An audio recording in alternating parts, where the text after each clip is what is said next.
Well, it's already an award winner and has found a place in many Australian driveways, and now the Kia Sorento has come in for a major facelift. This is easily the biggest change we've seen to the Sorento since the 4th generation model launched in 2020, so let's see if Kia has improved on a winning formula.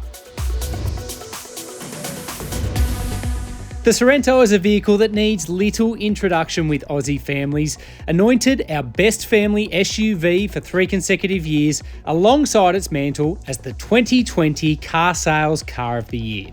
This facelift renews Kia's competition to the likes of the Toyota Kluger, Hyundai Santa Fe and Nissan Pathfinder. So it would be very easy to overlook this as simply a cosmetic facelift, but when you dig deeper, as we will do later on in this review, there is quite a bit going on with the new Sorento. Visually though, there is a lot of change inside, which we'll get to, and outside. Taking a look at the front of the vehicle, there's a new design and these new LED headlights, which bring the design language up to speed with new Kia models like the EV9 SUV. So all of these changes have imposed pricing increases of about $3,000, but when you do see the new car in the skin, you see the amount of change, I think it is well and truly justified. One thing that hasn't been updated though is your engine choices. So we've got the entry 3.5 litre V6 petrol. It drives the front wheels. It's been around a long time and it drives through an 8-speed automatic transmission. It is the most affordable way to get into a new Sorento. There's also the 2.2 litre turbo diesel 4-cylinder. Again, it's been around a long time. It drives all 4 wheels. Now further downstream, we're going to see hybrid and plug-in hybrid variants of the new Sorento in Australia. We expect those from the second quarter of 2024.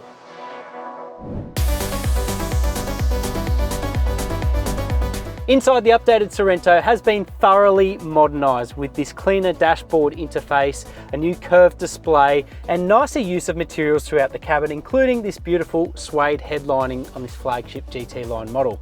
As ever though, the focus here is on practicality, so you still have USB-C ports everywhere, handy little storage spaces and plenty of space throughout the first 2 rows of the cabin. The Sorento now offers Kia's connected car platform, first launched on the EV9, bringing over-the-air updates, remote starting capability, remote unlocking, and much more. The Sorento finally adopts wireless Apple CarPlay and Android Auto across all variants, plus an improved head-up display system offering more information in a clear, logical display. Well, the Sorento certainly isn't the biggest 7-seat SUV doing the rounds, but it doesn't really compromise in terms of second row space. I've just jumped in, there's plenty of room to get in and out, and there is lots of second row space and amenity. We're getting great things like USB ports hidden in the back of the seat backs, rear air vents, sunshades now on all variants down to Sport Plus. Previously it was reserved for variants higher in the model mix, and a great array of storage and functionality throughout the cabin. The rear seat space is dressed in quality materials and even offers niceties including heated outboard chairs on our test example. The boot area is underslung by a full-size alloy spare wheel and offers ample space for a couple of full-size suitcases or a designer pram.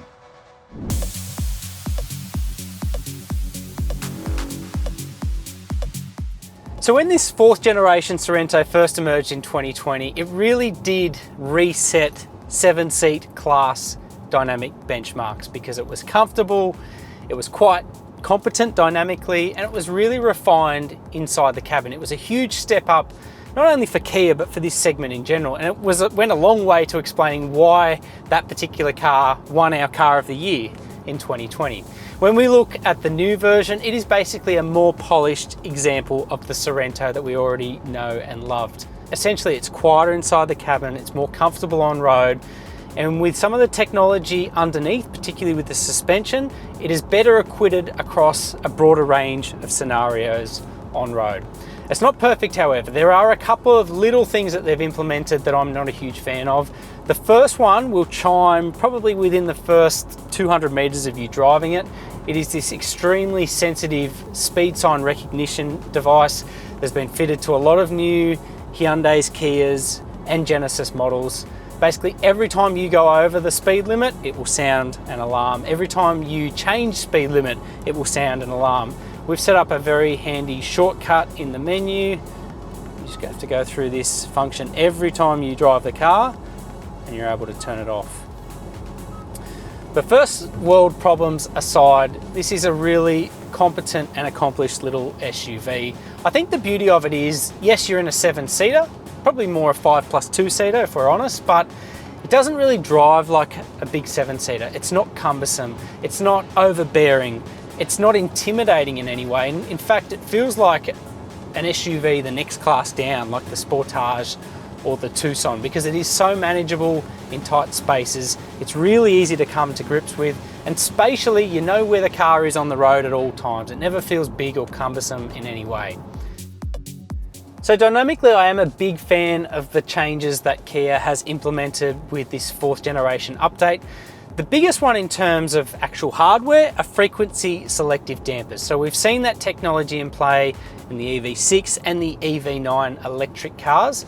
Basically, they are frequency or speed-based dampers that change the reaction of the dampers depending on the speed or frequency of the bumps underneath you. So if you go through a section of corrugations where there's a lot happening, it softens the dampers. If you go through over a really harsh obstacle, it will firm the damper so that there's less movement up and down. It means that, like for big wallowy sections of road, the dampers now are a lot tighter and the car itself feels a lot more settled. There's less going on. And I think in basic layman terms, it means that this car is now more of a jack of all trades. It will do open road touring better. It will do tight, twisty corners better because it feels better connected to the road underneath you. On top of those frequency selective dampers, we also have a cabin that is quieter, a steering tune that feels a little bit nicer in the hands, and a car that just feels better overall. So one thing that hasn't changed are your engine choices. We were standing with the 3.5 litre V6 petrol before. We've spent some time in it. It is quite an effective powertrain. It is obviously the most accessible and affordable point in the Sorento range, and it works well. It is a little bit thirsty, if I'm honest, and that's no great secret. It was like that pre-facelift.